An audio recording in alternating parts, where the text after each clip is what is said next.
नहीं है। तो हम तो साल में एक बार के बिदती हैं, आप तो 52 मरतबा के 52वीं बिदती हो।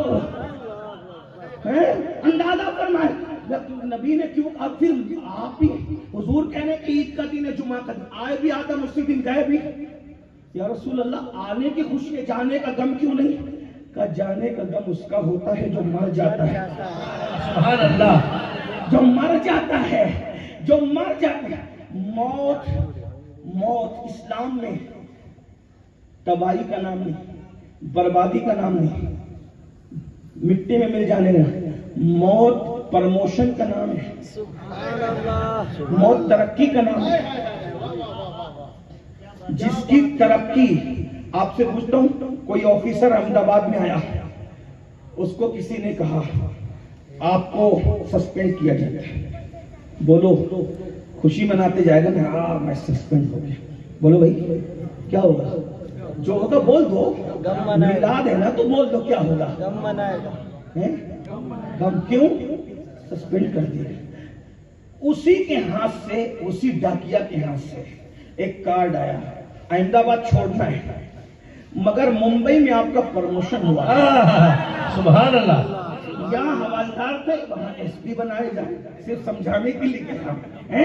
यहाँ हवलदार थे, वहाँ एसपी बनाए जाए।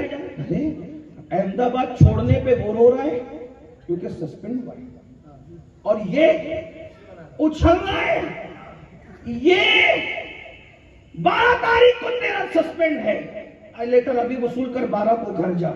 वो सोचेगा 12 आई ना, और जिसको 12 को मुंबई में प्रमोशन मिल रहा है, उसकी तो रातें भी बेचैनी से गुजर रही, 12 कब आएगी, 12 कब आएगी, 12 कब आएगी, 12, क्योंकि प्रमोशन हो रहा है ना। अहमदाबाद छूट जरूर रहा है दोनों से, एक को गम है, एक को खुशी है। अगर गम करने का इतना ही शौक है तो आप खुद ही बता रहे हो कि आप माजूल हो रहे हो या प्रमोशन हो रहा है। हमारा अकीदा यह है कि मरने पर बर्बादी नहीं आती, मरने पर तो प्रमोशन होता है। क्यों प्रमोशन होता है? अरे यहाँ गुंबद देखकर सलाम पढ़ते हैं, वहां गुंबद वाला देख सुभान अल्लाह। ये तो तू टेक्निक बात लाया, लेकिन कोई कुरान हदीस भी ला। लोग मेरे बारे में कहते हो कुरान हदीस नहीं बोलता। मैंने कहा बिल्कुल बोलता हूँ, मैं तो लोगों को यही कहता हूँ, हमें सुनो तो सही, गैरों से कहा तुमने, गैरों से सुना तुमने, कुछ हमसे कहा होता, कुछ हमसे सुना। मैं कहता हूँ जितना ठाठ से नबी का वफादार कब्र में सोएगा, बादशाह भी अपने तख्त पे नहीं सोएगा। सुभान अल्लाह। ये मेरी बात नहीं है, कुरान पढ़ने लगा हूं, कुरान सूरतुल कहफ।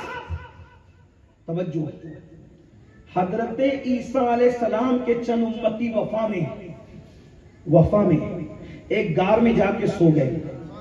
अल्लाह ताला ने उनको 309 साल तक सुलाया गार में, लेकिन जब सूरज निकलता था ना, तो कुदरत को उनके सोने का इतना ख्याल था कि अल्लाह सूरज का रास्ता बदल देता था कि तेरी किरणें अंदर जाएगी तो उनकी नींद में खलल आएगा।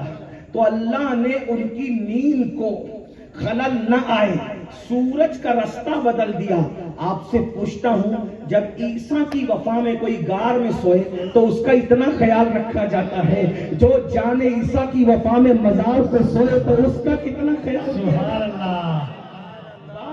कितने ठाठ से सोने वाला सोएगा, अंदाजा तो फरमाए ना। अल्लाह अकबर। तो मौत प्रमोशन है, प्रमोशन। अरे यहाँ माँ थपक कर सुलाती है, वहां अल्लाह थपकियां देगा। अगर कुरान में ये थपकियां ना मिले, मैं गुलामी लिखने के लिए तैयार हूँ। अल्लाह ने कुरान में फरमाया कानों पे कुदरत थपकियां देकर सुलाती है। किसको?